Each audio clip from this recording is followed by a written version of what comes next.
MG Hector की screen. इसका camera अपने आप चलते चलते पूरा ब्लैकआउट हो चुका है और ये इसमें पहली बार नहीं है, दूसरी तीसरी बार हो रहा है इसमें। कभी रियर कैमरा बंद हो जाता है, कभी फ्रंट कैमरा बंद हो जाता है, कभी बैक कैमरा बंद हो जाता है। बट इसका अब चल गया, देखो आपके आगे ऐसे ही होता है। अभी देखो बैक करते देखते हैं अब चलता है नहीं चलता है। अब चल गया जी।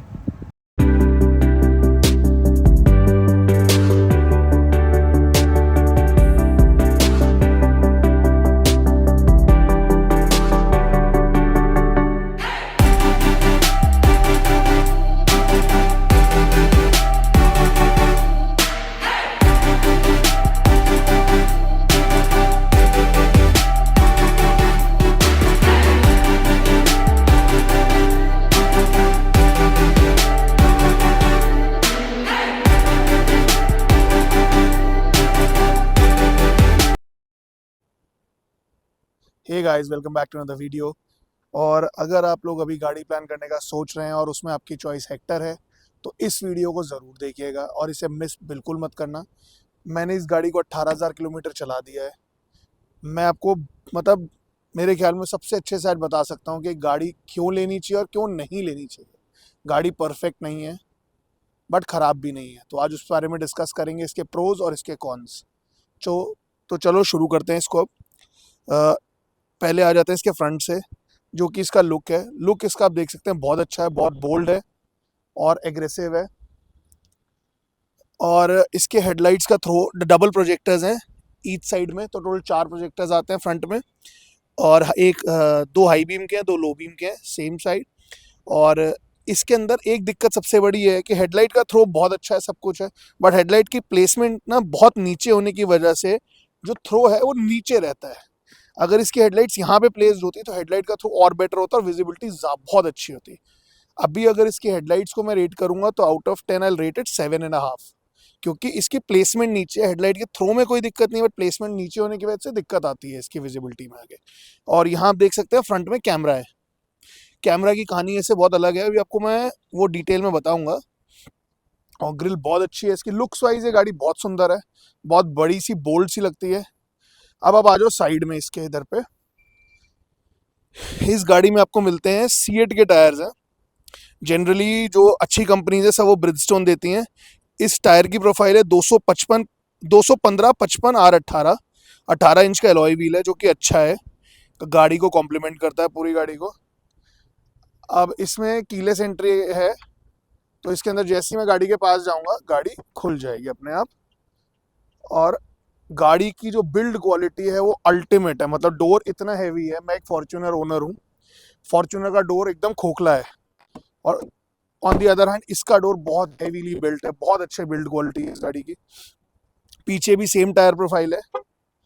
गाड़ी से दूर गया हो तो गाड़ी अपने आप लॉक हो गई, आपने देखा होगा। आ जाओ पीछे आ जाओ। इस गाड़ी में फ्रंट में भी पार्किंग सेंसर्स मिलते हैं और पीछे भी 4 पार्किंग सेंसर्स हैं और रिवर्स कैमरा आता है। और इसके अंदर एक अच्छी चीज़ है कि बूट के पास जैसे ही आप जाओगे गाड़ी आपको पहले अनलॉक करनी पड़ेगी। अगर आपकी गाड़ी अनलॉक्ड है और आप बूट के जैसे ही पास जाओगे, सामान आपके हाथ में कुछ नहीं होगा तो बूट अपने आप खुल जाएगा आपका। अब आप ये हवन कुंड को इग्नोर करना, अभी पूजा वूजा होके हटी है। इसमें आप स्टोरेज स्पेस आप देख सकते हो। ये तब है जब पीछे की रो फोल्डेड है, ये हेक्टर प्लस है। और अगर हम इसको, अब वो खैर उठेगी नहीं अभी, वो आगे से सीट, रुक जाओ मैं एक बार, आप 2 मिनट देखो इसको, मैं 1 सेकंड में इसको सेट कर देता हूँ अभी।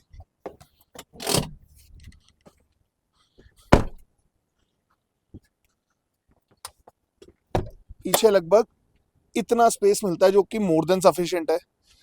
स्कॉर्पियो एन एक्सयूवी में भी सिमिलर स्पेस है, इसमें शायद थोड़ा सा ज़्यादा है। और पावर टेल गेट मिलता है आपको इसके अंदर। इन सब चीज़ों में गाड़ी में कोई दिक्कत नहीं है, प्रॉपर फंक्शनिंग है, मैकेनिकली गाड़ी बहुत फिट है। और बिल्ड क्वालिटी की चलो आपको बात बताता हूँ। अभी अराउंड 3-4 महीने पहले गाड़ी का थोड़ा सा एक माइनर सा एक्सीडेंट हुआ था। पीछे से एक i10 वाला अराउंड 60 की स्पीड में जाके बैंग करा था उसने गाड़ी में, तो ये बम्पर पूरा पिचक गया था। और उस i10 का पूरा बोनट खत्म हो चुका था, उसके एयरबैग खुल गए थे, उसका कूलेंट वूलेंट सब लीक हो गया था।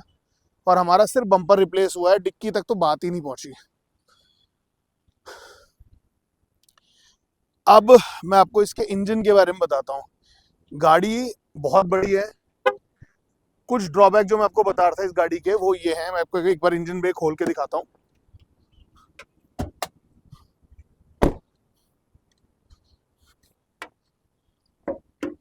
ये देखो, एक इसका ड्रॉबैक आप ये देखो कि इतनी एडवांस और टेक्नोलॉजिकली एडवांस गाड़ी में हाइड्रोलिक स्ट्रट्स नहीं दे रखे इंजन ब्रेक को खोलने के लिए।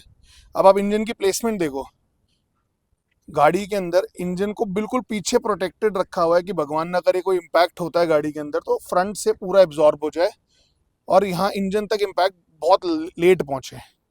इंजन 1.5 लीटर का है इसके अंदर, जो कि 142 bhp प्रोड्यूस करता है। इस गाड़ी का वेट 1750 किलो है, उसके हिसाब से गाड़ी की पावर लिटरली कम है। आपको सिटी ड्राइव में इतना फील नहीं होगा अगर आप इसे नॉर्मल मोड पे चलाओगे। अगर आप इसे इको मोड पे चलाओगे तो आपको लैग आएगा गाड़ी के चलाने में। और इसका एक जो सबसे बड़ा मुझे इशू लगा वो है इसकी फ्रंट व्हील ड्राइव गाड़ी है। मैंने जब परचेज करी थी मुझे शायद कंफ्यूजन हुआ या बताने वाले को मतलब कंफ्यूजन था, मुझे लगा रियर व्हील ड्राइव है, बट ये फ्रंट व्हील ड्राइव निकली। और फ्रंट व्हील ड्राइव का एक ड्रॉबैक होता है, गाड़ी में ना पावर में हमेशा आपको कमी फील होगी। और दूसरा ना चढ़ाई चढ़ने में, और अगर रिवर्स में मैं जो चढ़ाई चढ़ाऊंगा उल्टे गिर के तो गाड़ी को चढ़ने में बहुत दिक्कत आती है। टायर स्पिन बहुत ज्यादा होता है और गाड़ी के टायर में घिसते हैं। अब आप इधर आओ, अब मैं आपको इसकी बिल्ड क्वालिटी की तारीफ कर ली हम लोगों ने। अंदर से इसकी फिट एंड फिनिश आप देखो कितनी अच्छी है। यहाँ देखो आप, सब कुछ परफेक्ट है, सॉफ्ट लेदर है। अब एक आपको बड़ी अनोखी चीज दिखाता हूँ, वो देखो आप डेड पेडल देख रहे हो, इसका डेड पेडल अपने आप टूट गया है, उखड़ गया है अपनी जगह से, जो कि बहुत स्ट्रेन चीज है, जो कि होना नहीं चाहिए था इस टाइप की गाड़ी के अंदर, बट पता नहीं कैसे हो गया। अब यहाँ पर सब तरफ सारा सॉफ्ट लेदर है। फ्रंट सीट दोनों पावर एडजस्टेबल हैं। और अब आप गाड़ी में बैठो, मैं आपको गाड़ी के अंदर से गाड़ी के फीचर्स बताता हूँ, आ जाओ। तो अब हम गाड़ी के अंदर आ चुके हैं। अब गाड़ी के अंदर देखो, कुछ फीचर्स बहुत अच्छे हैं और कुछ फीचर्स बहुत खराब है। कुछ लोगों को ये फीचर अच्छा लगता है, जैसे कि स्टेयरिंग मैंने यूं घुमाया, ये अपडेट अभी हुआ था उसके बारे में डिस्कस करेंगे, उस वजह से आवाज़ ऐसी फटी फटी आ रही है आजकल। अब जैसे ये रहा, स्टेयरिंग हमारा नॉर्मल स्ट्रेट है, कोई इंडिकेटर नहीं जल रहा है। जैसे ही हमने स्टेयरिंग को राइट घुमाया तो राइट का इंडिकेटर आप देख सकते हो उधर ऑटोमेटिकली ऑन हो जाता है, जो कि कुछ लोगों को बहुत अच्छा फीचर लगता है। कई बार ठीक भी है कि अपने अचानक से यू टर्न मारना है कुछ है तो अपने आप इंडिकेटर ऑन हो जाएगा, बट जनरली जब आप गाड़ी ट्रैफिक में मनूवर करते हो, स्टेयरिंग को कभी लेफ्ट निकाल के गाड़ी ऐसे दबा रहे हो तो राइट लेफ्ट बार बार इंडिकेटर ब्लिंक करते रहते हैं, जो कि अनोइंग हो जाता है थोड़ी देर बाद आपके लिए। उसके बाद अब आप ये देखो, ये इसका इंस्ट्रूमेंट क्लस्टर है। आप मेरा पहला एक MG एक्टर का वीडियो था, आपने वो देखा होगा, तो उसमें ये लेआउट बिल्कुल डिफरेंट था। तब वो MG का पूरा ऐप था, बट अब ये जो है ये जियो बेस्ड ऐप है पूरा। इसका सबसे बड़ा ड्रॉबैक, पहले जो इसका अपडेट से पहले जो वर्जन था इसका, उसके अंदर ये था कि एक इसके अंदर मैप माई इंडिया का मैप था इन बिल्ड, कि अगर आपके पास एप्पल कारप्ले नहीं चल रहा, कुछ नहीं है, तो आपके पास एक मैप फिर भी है आपके पास अपने सपोर्ट के लिए। बट अब उन्होंने वो मैप हटा दिया है। अब आपका मैप सिर्फ एप्पल कारप्ले और एंड्रॉयड ऑटो पे ही चलेगा। और दूसरी चीज़, पहले जो लेआउट था वो इतना प्रीमियम लगता था, अब ये बिल्कुल जैसे कहते हैं ना, जो सबसे पहले हेक्टर आती थी उसका लेआउट अब जाके इन्होंने इस वाले मॉडल में अपडेट दे दिया है, जो कि बहुत ख़राब कर दिया है। अब इसमें एक फीचर ये देखो आप, मैंने लेफ्ट का इंडिकेटर दिया, लेफ्ट हैंड साइड का कैमरा एक्टिवेट हो गया, ये लेफ्ट हैंड साइड दिखा रहा है गाड़ी की पूरी। अब हम इसको चाहें तो ऐसे देखो, पूरा कैमरे की क्वालिटी बहुत अल्टीमेट है, बट कैमरे में भी बहुत सारे ग्लिचेस आते हैं इसके अंदर, जो कि मैं अभी आपको एक छोटा सा वीडियो अटैच कर रहा हूँ, आप देखना उस वीडियो को, फिर आप बताना कि ग्लिच और आता भी उस टाइम पे जब आप गाड़ी पार्क कर रहे हो, कि आपके लिए बड़ा अनकंफर्टेबल होता है कि यार कैसे करें, क्योंकि आदत डाल दी इस गाड़ी ने कि 360 डिग्री कैमरा आप इजीली पार्क करो, फिर जब वो ग्लिच आता है बड़ा अनोइंग हो जाता है। अब आप वो वीडियो एंजॉय करो। तो गाइस ये देखो MG एक्टर की स्क्रीन, इसका कैमरा अपने आप चलते चलते पूरा ब्लैकआउट हो चुका है, और ये इसमें पहली बार नहीं है, दूसरी तीसरी बार हो रहा है इसमें। कभी रियर कैमरा बंद हो जाता है, कभी फ्रंट कैमरा बंद हो जाता है, कभी बैक कैमरा, बट इसका अब चल गया, देखो आपके आगे ऐसे ही होता है। देखो बैक करते देखते हैं अब चलता है नहीं चलता है, अब चल गया जी, कमाल गाड़ी। अब आपने वो वीडियो देख लिया होगा, आपको समझ आएगा कि पूरी स्क्रीन ब्लैकआउट हो जाती है। कई बार ब्लैकआउट हो जाती है, कई बार जिस साइड का इंडिकेटर आप ऑन करो, जिस डायरेक्शन में देखना है वो पार्ट ग्रीन हो जाता है पूरा। वो मेरे पास अभी फोटो वीडियो शायद है नहीं, अगर होगी तो मैं अटैच कर दूंगा। दूसरी चीज इसका म्यूजिक सिस्टम। अब ये इनबिल्ट इसमें जियो सावन चल रहा है, यहाँ पर सिग्नल पूरे हैं, सब है। चलो आपको एक गाना चला कर दिखाता हूँ, हमारा कौन सा मोनेटाइज है, तो हमें दिक्कत है नहीं।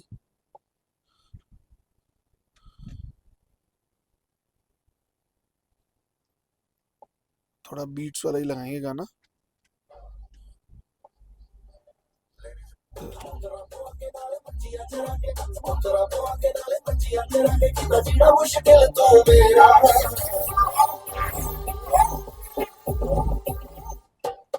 अब आपने म्यूजिक सिस्टम देखा होगा, इतना अल्ट्रा लाउड और उतना ही अल्ट्रा क्रिस्प और क्लियर है। इसमें इन्फिनिटी का म्यूजिक सिस्टम आता है। आई गेस इसमें 8-9 स्पीकर्स हैं इसके, शायद ज़्यादा है यार, 10 स्पीकर आई गेस। और ये ट्विटर्स वगैरह भी हैं और एक सबवूफर लगा हुआ है। और म्यूजिक सिस्टम वाइज इस गाड़ी की कोई काट नहीं है। हमारे पास स्कॉर्पियो एन है, फॉर्च्यूनर है, सब गाड़ियाँ हैं। ऐसा म्यूजिक सिस्टम कोई नहीं देती गाड़ी। मैंने किया का भी देखा है, सब गाड़ियों को देखा है। म्यूजिक सिस्टम वाइज ये बहुत अच्छी है। पार्किंग कैमरा इसका अगर चल रहा है तो बहुत अल्ट्रा क्लियर है। आप ये देखो कितना वाइड है। ठीक है, अब इसको अल्ट्रा वाइड करना हो ना, इस एरिया को देखो, अब मैंने इसको अल्ट्रा वाइड करा, अभी और वाइड हो गया। देखो कहाँ तक दिख रहा है यहाँ से, मेट्रो स्टेशन सब कुछ। और ये इसका नॉर्मल एंगल है, ये नॉर्मल एंगल। और यहाँ पे मैंने क्लिक करा, ये अल्ट्रा वाइड हो गया बिल्कुल। कि अगर आपको और वाइड देखना है तो आप सब कुछ, इसमें हर चीज मैनेजेबल है गाड़ी में, कोई कमी कोई नहीं है इस मामले में। दूसरी चीज, अब इस गाड़ी के अंदर एक लैग आता है। जब मैं गाड़ी चलाता हूँ ना तो ओवरटेकिंग करने में कई बार एक लैग महसूस होता है। जिनको पावर चाहिए ना गाड़ी के अंदर, तो वो इस गाड़ी को अवॉइड कर सकते हैं, क्योंकि इस गाड़ी में वो पावर नहीं है। कि गाड़ी का वेट बहुत बहुत हैवी है, बिल्ड क्वालिटी अल्टीमेट है इसकी, तो उस हिसाब से पावर नहीं है गाड़ी के अंदर। तो पिकअप थोड़ा सा हल्का है। हाईवे के ऊपर ये गाड़ी बहुत मतलब दब के चलती है, रोड पे कहते हैं ना, चिपक के चलती है रोड से, तो बहुत अच्छी चीज़ है वो इसकी। बट इसकी इसमें पिकअप वाला थोड़ा इशू है, जिसको जैसे गाड़ी भगानी है वो सब चीज़ों के लिए गाड़ी बनी नहीं है। इस गाड़ी का एक जो मेजर ड्रॉबैक इंडियन के हिसाब से है, वो है इसकी एवरेज। सिटी के अंदर ये एवरेज देती है 7 की, 7.5 की। अच्छी चलाओगे तो 8.5 की बस। एक टैंक फुल होने के बाद 460 की रेंज दिखाती है, जो कि इसका 60 लीटर का टैंक है। और 460 की रेंज दिखाने के बाद 400 किलोमीटर भी नहीं चलती, कई बार 390 380 किलोमीटर पे गाड़ी का फ्यूल खत्म हो जाता है। और गाड़ी के अंदर आपको फ्रंट 2 वेंटिलेटेड सीट्स मिलती हैं। यहाँ आपको वेंटिलेशन के बटन मिलेंगे, जो कि परफेक्टली काम करती है गाड़ी में। आपको हवा बहुत अच्छी ठंडी ठंडी मिलेगी, आपको मज़ा आ जाएगा। गाड़ी में स्टोरेज की कोई कमी नहीं है। ये इसका ग्लव बॉक्स है, और ये इसका आर्म रेस्ट वाला स्टोरेज है।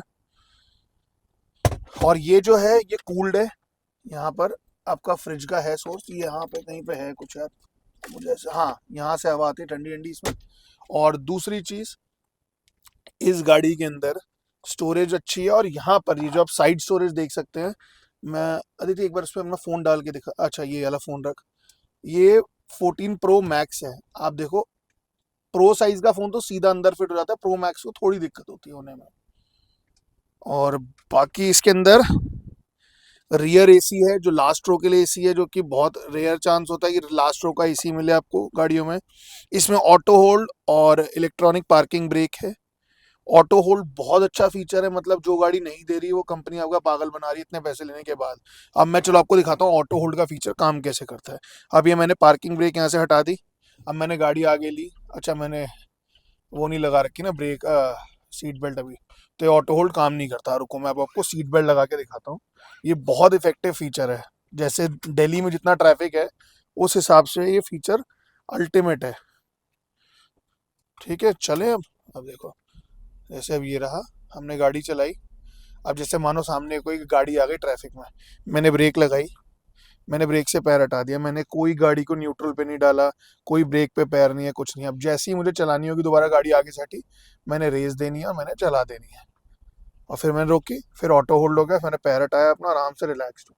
बार बार न्यूट्रल करके हैंड ब्रेक वगैरह नहीं लगानी है। इसके अंदर वायरलेस चार्जर आता है। अब इसमें देखो, फ़ोन जैसे ही वायरलेसली चार्ज करने लगाऊंगा, यहाँ ऊपर अलर्ट आ जाएगा अगर ये चार्ज होता है तो। ये देखो, the phone is currently wireless charging. तो वायरलेस चार्जर्स का ठीक है, 1 घंटे में अराउंड 15-1% बढ़ा देता है बैटरी को, और नीचे नहीं जाने देता पावर को। और ये इसके पार्किंग सेंसर्स का बटन है, आप देख सकते हो। जैसे ट्रैफिक के अंदर आप हो, आपका कैमरा ऑन हो जाए गलती से, तो फिर पार्किंग सेंसर्स आपके एक्टिवेट हो जाएंगे, तो और वो टी टी टी करता है, तो आप उसको बंद भी कर सकते हो यहाँ पे। अब आप इसके अंदर ये देखो, इधर आओ, मैं आपको एक चीज दिखाता हूँ। यहाँ पर इसके ओ आर वी एम्स के कंट्रोल है। पहला कंट्रोल इसका जो है ये क्लोज करने का है इसको, ये इसको सेट करने का, ये राइट और लेफ्ट में करने का, ये हेडलाइट की लेवलिंग है, और ये उसकी डिम, ये इंस्ट्रूमेंट क्लस्टर को डिम करने के लाइट वाइट का, और ये बूट ओपनिंग का। बूट ओपनिंग का बटन बहुत परफेक्टली प्लेस्ड है, वरना जनरली नीचे होता है यहाँ पे सब मोस्टली गाड़ियों में। और इसके अंदर जो फ्रंट ड्राइवर सीट है उसकी ऑटो अप डाउन विंडो है, बाकी सब में फुल टाइम प्रेस करके रखना पड़ेगा, और ये लॉक अनलॉक के बटन यहाँ पर आ जाते हैं आपके। और इसका जो सबसे अच्छा फीचर है जो कि इंडिया में यूज नहीं होता, वो है सनरूफ। अब आप इसकी सनरूफ की लेंथ देखना, कितनी बड़ी सनरूफ है। ये पहली बार यहाँ रुकती है, फिर दूसरी बार में फिर इसको करना पड़ेगा, तो ये बहुत बड़ी सनरूफ है। अब मैं आपको इसको खोल के दिखाता हूँ। इसकी ओपनिंग भी काफी वाइड है बाकी गाड़ियों के मुकाबले। इसमें से आराम से एक एवरेज साइज के 2 बंदे निकल सकते हैं बाहर। अब इसको बंद कर देते हैं क्योंकि गर्मी बहुत ज्यादा है बाहर अभी। और इसके एसी की कूलिंग लिटरली बहुत अच्छी है, बहुत चिल्ड कर देता है। बट इसका एक ड्रॉबैक मैं आपको बताता हूँ, देखो यहाँ दिखाओ मुझे आप कैमरा। जैसे जो ये एसी का वेंट है ना, यहाँ पर जैसे मैं ड्राइव करता हूँ, मैं हाथ यहाँ रखता हूँ, तो ये एसी का वेंट में आपने देखा होगा, मैंने क्लोज कर रखा है, यहाँ पे दिख रहा होगा क्लोज्ड है।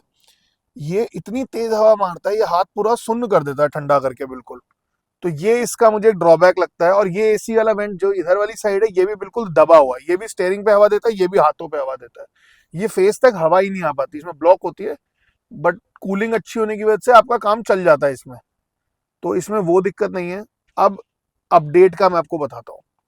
अपडेट की वजह से इतना गंदा हो गया इंस्ट्रूमेंट क्लस्टर, इतना गंदा क्लस्टर हो गया है। पहले इतना अच्छा होता था, ये इतना अच्छा मतलब प्रीमियम सा फील आता था। अब जब से ये ऐसा हो गया, बिल्कुल छपरी टाइप का लगने लग गया है। अब इसके अंदर सेटिंग्स वगैरह है, आप देखो लैग है। मैंने इसका बटन दबाया था कब, अभी तक देखो चल नहीं रहा। ये देखो, अच्छा नहीं, वो मेरी गलती थी, होम वाला ही बटन था, होम खुला हुआ था। सनरूफ को आप यहाँ से भी ऑपरेट कर सकते हो। इसके अंदर इसके सब टीपीएमएस है, सब कुछ है, सारी चीजें हैं। गाड़ी के टायर का टेम्परेचर तक बताती है गाड़ी है। तो वो सब चीजें, सारे प्रीमियम फीचर्स आपको सारे मिलेंगे। फीचर्स की कोई कमी नहीं है गाड़ी के अंदर, हर चीज में A1 है ये गाड़ी। बट इसके अंदर आपको मैं 3-4 इसकी दिक्कतें बताता हूँ। पहली दिक्कत, फ्रंट व्हील ड्राइव है। गाड़ी खुद को खींचती है, और खींचने में बहुत जान लगती है इस गाड़ी की। दूसरा, इसकी एवरेज। अगर आप एवरेज को कंसीडर करते हो वाइल परचेजिंग अ कार, तो आप इसको प्लीज अवॉइड कर देना। हाईवे पे फिर भी 12-14 की एवरेज दे देगी, बट सिटी के अंदर आपको मतलब ये 7 से 8 तक की एवरेज देगी। वो भी तब आप जब बिल्कुल स्मूथली स्लोली चलाओगे, ट्रैफिक से बच के चलोगे तो। तीसरी चीज, गाड़ी के जो सीएट के टायर्स हैं वो बेकार है, मैं आपको जेन्युइन बता रहा हूँ। मेरी गाड़ी को साल हुआ और 3 या 4 बार टायर पंचर हो चुके हैं इसके। गाड़ी के टायर्स बेकार हैं इसके। और चौथी चीज है, एसी के वेंट्स जो है ना, ये हाथों को ठंडा करते हैं और कहीं हवा नहीं आती इसकी। एसी बहुत अच्छा है, इस वजह से कूलिंग हो जाती है, आपको गर्मी फील नहीं होगी, बट ये हाथों को बिल्कुल बर्फ बना देते हैं। उसके अलावा गाड़ी में इसका सबसे बड़ा जो यूएसपी है, मैं आपको सच बता रहा हूँ, 50-60 लाख तक की गाड़ियों में वो चीज नहीं आती जो है इसका कंफर्ट। इस गाड़ी का कंफर्ट नेक्स्ट लेवल है। आप जितना मर्जी ड्राइव कर लो, आप थकोगे नहीं इस गाड़ी में। मैंने एक एक दिन में 900-900 किलोमीटर ड्राइव करी है गाड़ी, और मैं लिटरली फ्रेश उतरा हूँ गाड़ी में से। और यही मैं फॉर्च्यूनर चला के उतरता हूँ, मैं लिटरली थक जाता हूँ, बॉडी थक जाती है। इसका स्टेयरिंग का जो फीडबैक है बिल्कुल परफेक्ट है, ना बिल्कुल हल्का है स्कॉर्पियन की तरह, ना बिल्कुल हैवी है फॉर्च्यूनर की तरह। ये बिल्कुल परफेक्टली, मतलब जो बनाया हुआ स्टेयरिंग है गाड़ी के हिसाब से बिल्कुल परफेक्ट है। रॉक सॉलिड गाड़ी है। गाड़ी का सस्पेंशन बहुत अच्छा है, छोटे मोटे गड्ढों में से तो यूं निकल जाती है, आपको फील नहीं होने देगी। और गाड़ी की जो हाइट है वो कम होने की वजह से गाड़ी एरोडायनेमिक है, गाड़ी का जो शेप है बिल्कुल एरोडायनेमिक है, एकदम फर्स्ट क्लास है। और गाड़ी के विंडोज भी परफेक्ट, जो आउटसाइड ओआरवीएम्स है इसके, आउटसाइड ओआरवीएम्स का ओआरवीएम्स जो है वो भी बिल्कुल परफेक्ट साइज के हैं, गाड़ी के साइज के हिसाब से बिल्कुल सही है, ऑड नहीं लगते, और इनफैक्ट पूरा व्यू देते हैं आपको साइड का। उसके अलावा हमने ली थी स्पेशली इसके अंदर कैप्टन सीट्स, क्योंकि हम लोग 3 लोगों की फैमिली है अभी, तो हम लोगों को ये इजी रहता है कि हम लोगों को कहीं जाना हो कंफर्टेबली, हर बंदा अपनी कैप्टन सीट्स पे बैठे, रिक्लाइन करे, कुछ भी करे, परफेक्टली बैठ पाए। स्टोरेज इस गाड़ी में बहुत ज्यादा है, वो मैंने आपको दिखा दी है। और इसके अंदर अब मैं आपको अब मैं आपको दिखाता हूँ, ये इसका सनवाइजर है, इसमें लाइट आती है, एलईडी लाइट है, आपको क्लियर दिखेगा सब कुछ। इसको बंद कर देते हैं, ये सेम इस साइड भी है, ये सनग्लास होल्डर है इसका, ये बेसिक फैसिलिटीज सारी दे रही है। अब ये देखो आप, इसके अंदर टिकट होल्डर भी है, जैसे हमने टोल वोल के, अब तो खैर टोल की पर्ची अर्ची वाला सीन ही खत्म हो गया, तो ये फीचर ही यूजलेस हो गया, वरना ये फीचर बहुत काम करता था। और ये आईआरवीएम जो है ऑटो डिमिंग है, मतलब ये पीछे से जब लाइट आती है, हाई बीम पे कोई आ रहा है तो उसको ऑटोमेटिकली डार्क कर देता है, और आपकी आंखों पे चुभने नहीं देता है लाइट को, तो ये इसका बहुत अच्छा फीचर है। सीट्स का कंफर्ट तो वैसे ही इसका अल्टीमेट है, मैं जेन्युइनली बता रहा हूँ, झूठ नहीं कह रहा, इस गाड़ी के सीट का कंफर्ट कोई गाड़ी मैच नहीं करती। सीट्स भी काफी वाइड है, मैं काफी बड़े साइज का हूँ, तो ये मेरे हिसाब से तो ठीक है, यहाँ तक मैं बाहर नहीं आ रहा हूँ सीट से। सीट्स का कंफर्ट और सीट की विड्थ वगैरह सब बहुत परफेक्ट है। और ये देखो आप, यहाँ अंडर थाई सपोर्ट भी बिल्कुल परफेक्ट है। इस गाड़ी में ऑटो हेडलैम्प्स हैं, ऑटो वाइपर्स हैं, ऑटोमेटिक वाइपर्स हैं। तो अभी मैंने ऑटोमेटिक हेडलैम्प से हटा के मैंने इसके हेडलैम्प्स को ऑन करा है, आपको इसकी एम्बियंट लाइट दिखाने के लिए। देखो आप, इसमें एम्बियंट लाइट इनबिल्ट आती है, आपको करोल बाग जाने की जरूरत नहीं है, ठीक है। और एम्बियंट लाइट को सेटअप करने के लिए भी इसमें बहुत सारे ऑप्शंस हैं, इसमें बथेरे कलर्स हैं। अब आपको यहाँ से देखो, अब यहाँ देखते रहना, ये कलर चेंज हो गया, एम्बर हो गया, ये रेड हो गया, ये पर्पल हो गया, पर्पल बड़ा प्रीमियम है इसका, ये येलो हो गया, ये ग्रीन हो गया, ये वाइट हो गया, ये वार्म ब्लू हो गया। ये अच्छा लग रहा है ऐसे, पहले भी हमने कूल ब्लू लगा रखा था, तो अब इसको बंद करते हैं।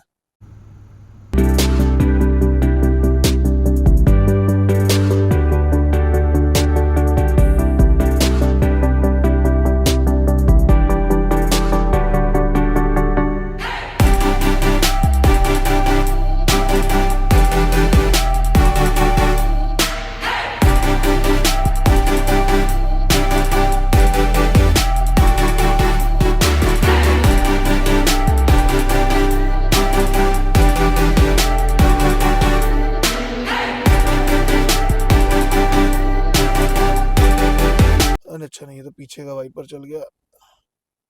अच्छा, इसमें रियर वाइपर भी है, विद वॉशर है, रियर वाइपर, पीछे वाइपर है इसके, और वॉशर के साथ आता है इसमें।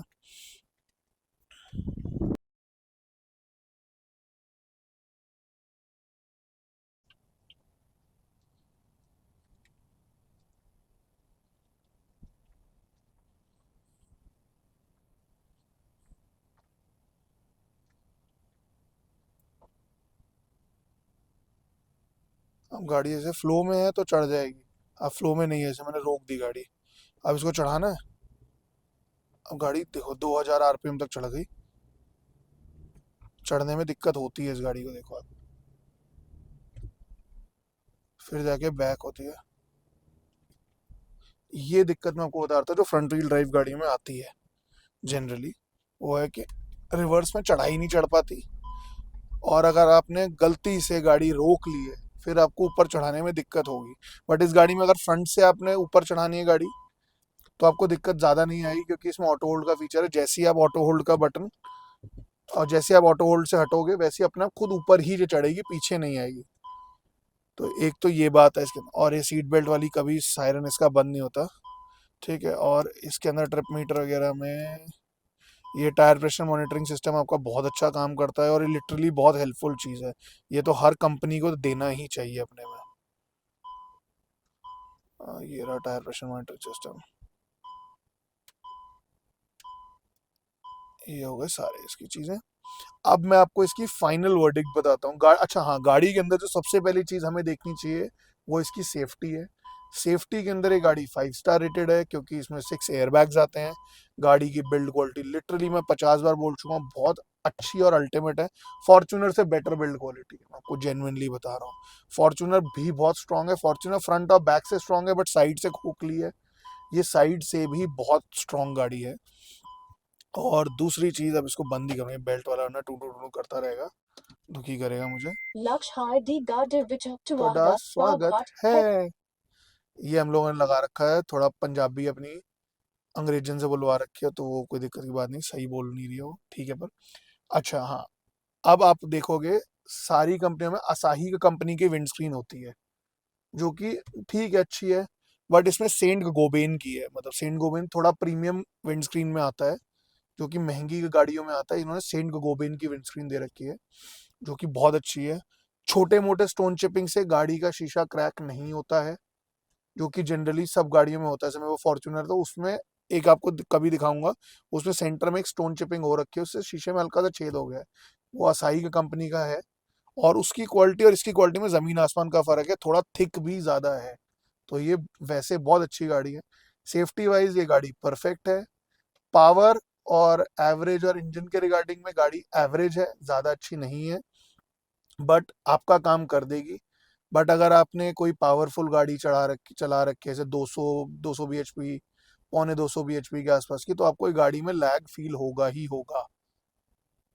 गाड़ी का इंफोटेनमेंट वगैरह बहुत अच्छा है, पूरा डिजिटल होने की वजह से थोड़ा बहुत लैग रहता है चीज़ों के अंदर, चीज़ें उतनी स्मूथ और क्रिस्प नहीं है, बट उतनी खराब नहीं है कि मैनेजेबल ना हो। गाड़ी के अंदर स्पेस की कोई कमी नहीं है। 6 सीटर गाड़ी है, तो प्रॉपर 6 बंदे बैठते हैं, 4 एडल्ट इजीली, और लास्ट रो में 5.5 फुट तक के बंदे इजीली बैठ जाते हैं, जब आगे की रोज में सब में 5, 10, 6 फुट के बंदे बैठे हों तो। उसके अलावा गाड़ी के अंदर एसी वेसी सब बहुत अच्छे हैं, इंटीरियर्स बहुत अल्ट्रा प्रीमियम लगते हैं। ये 14.2 इंच का शायद इसका इंफोटेनमेंट सिस्टम है, जो कि बहुत बड़ा है। अब इससे बड़ा सिर्फ विंडसर ईवी में ही आया है अभी। उसके अलावा स्टेयरिंग बहुत अच्छा है, ड्राइव बहुत अच्छी है गाड़ी की, बहुत स्मूथ है गाड़ी, गाड़ी बहुत प्लांटेड सी फील होती है रोड पे चलते हुए। सिर्फ पावर वाला जो मैंने आपको बता चुका हूँ पहले भी, तो वो पावर वाला थोड़ा सा इशू है, ज्यादा इशू वो भी नहीं, तो आप डरना मत उस चीज को। बट अगर आपके लिए एवरेज एक कंसर्न है, तो आप इसको अवॉइड कर देना। और अगर आपकी फैमिली में बच्चे अच्छे हैं, तो उनको ये गाड़ी बहुत अच्छी लगेगी, क्योंकि गाड़ी थोड़ी टॉय टाइप का ही स्क्रीन है, बच्चे बड़ा इंजॉय करते हैं इस चीज को। तो गाड़ी का कंफर्ट बहुत अल्टीमेट है। गाड़ी में वेंटिलेटेड सीट्स मिलते हैं, जो कि दिल्ली के टेम्परेचर के हिसाब से बहुत अच्छी हैं। आपको बहुत मज़ा आएगा गाड़ी के अंदर। और गाड़ी के अंदर ये आपको मिलती है इसकी इनबिल्ट ऐप, जो कि माई एम जी ऐप है। आप ये देखो यहाँ से, अब इसके अंदर आपको गाड़ी के सारे कंट्रोल्स हैं। आप मतलब रिमोटली गाड़ी का एसी ऑन कर सकते हो गाड़ी में। अगर आप दूर हो कहीं, ऐसे ऑफिस में बैठे हो, गाड़ी पार्किंग में खड़ी है, गाड़ी का गर्म हो गई, तो अपना एसी आप दूर से ऑन कर दो उठा के सारा कुछ। उसके अलावा आप गाड़ी को वायरलेस रिमोटलेस स्टार्ट भी कर सकते हो। जैसे इसके अंदर यहाँ पाओगे इसकी डिजिटल की पे, तो ये डिजिटल की है, इसके लिए ब्लूटूथ आपको ऑन करना है, गाड़ी कनेक्ट हो जाएगी, आप यहाँ से इंजन एक्टिवेशन स्टार्ट स्टॉप कर सकते हो, और फिर जैसे आप इसको प्रेस करोगे गाड़ी स्टार्ट हो जाती है, तो आपको चाबी की ज़रूरत नहीं पड़ेगी। तो ये इसका बहुत अच्छा फीचर है, और ये बहुत अच्छी एप्लीकेशन है, और इसमें लैग नहीं है इस ऐप में, ये बहुत अच्छी चीज़ है। तो अब मेरे से अगर आप पूछो कि गाड़ी ले लेनी चाहिए, तो मैंने तो ले ली है। मुझे इसमें एज सच कोई खास बड़ी दिक्कत नहीं है, बहुत अच्छी गाड़ी है, और प्लस सेफ्टी में ये बहुत अच्छी है। तो मेरे लिए safety was my first concern, कि मुझे अच्छी बिल्ड क्वालिटी वाली सेफ गाड़ी चाहिए, तो ये उसमें बहुत अच्छी है। टेक्नोलॉजिकली ये बहुत एडवांस्ड गाड़ी है। तो अगर आप मुझसे पूछो कि 25 लाख रुपए में अगर आपको ये गाड़ी लेनी चाहिए नहीं लेनी चाहिए, तो आप इसे आंख बंद करके ले सकते हो। और अब वैसे भी ये इंडिया का लोहा है, जिंदल स्टील वालों ने, यानी कि जेएसडब्ल्यू ने इसे एक्वायर कर लिया है। तो इंडिया के अंदर एमजी जेएसडब्ल्यू के थ्रू ही बिकेगी, अब जो बिकेगी। तो अब जो कह रहा है कि चाइनीज है, ब्रिटिश कंपनी है, उससे फर्क नहीं पड़ता, अभी इंडियन कंपनी है। अब आप पैसे लगाओ आराम से, आप रिलैक्स करो। इसके जो शोरूम और सर्विस नेटवर्क है वो अच्छा है। उसके अंदर सिर्फ ये है कि आपको अपॉइंटमेंट बुक करके खुद जाना पड़ता है। गाड़ी के पिकअप एंड ड्रॉप के चार्जेस होते हैं, और पहली 3-4 सर्विस शायद इनकी फ्री है, जिसमें सिर्फ लेबर फ्री होता है। और बेसिक कॉस्ट आपकी शायद 3-4 हज़ार रुपये 5 हज़ार रुपये आती है। तो वो सब बिल्कुल परफेक्ट है, गाड़ी आप ले सकते हो, मेरी तरफ से थम्स अप है। इस गाड़ी में सेफ्टी का एक बहुत अच्छा फीचर है जो कि एसओएस है। इसमें एक बटन आता है यहाँ पे टच स्क्रीन में, मैं आपको ड्राइव कर रहा हूँ दिखाता है ना, उस पर जैसे ही आप क्लिक करोगे एमजी के कॉल सेंटर में कॉल चल जाती है कि आप किसी प्रॉब्लम में हो, आपको इंस्टेंटली कॉल आनी शुरू हो जाती है। वरना अगर आप वो कॉल उसी को कंटिन्यू रखो तो उसी में कोई ना कोई विद इन 10-15 सेकेंड्स उठाकर आपकी हर तरीके से हेल्प करता है। चाहे मतलब जो रिकवरी वैन भेजना, पेट्रोल पंचर, सब कुछ वो आपकी हेल्प करेंगे। और वो भी फ्री है, रोड साइड असिस्टेंस का पार्ट है 3 इयर्स तक। और अगर आपको ये वीडियो अच्छा लगा हो, इन्फॉर्मेटिव लगा हो, तो आप इस चैनल को सब्सक्राइब करें, इस वीडियो को लाइक करें और हमें सपोर्ट करें, ताकि हम और इस टाइप का अच्छा कंटेंट आपके लाते रहें, आपकी कार बाइंग जर्नी को ईजी करते रहें। चलो मिलते हैं नेक्स्ट वीडियो में। Thank you, bye bye, take care.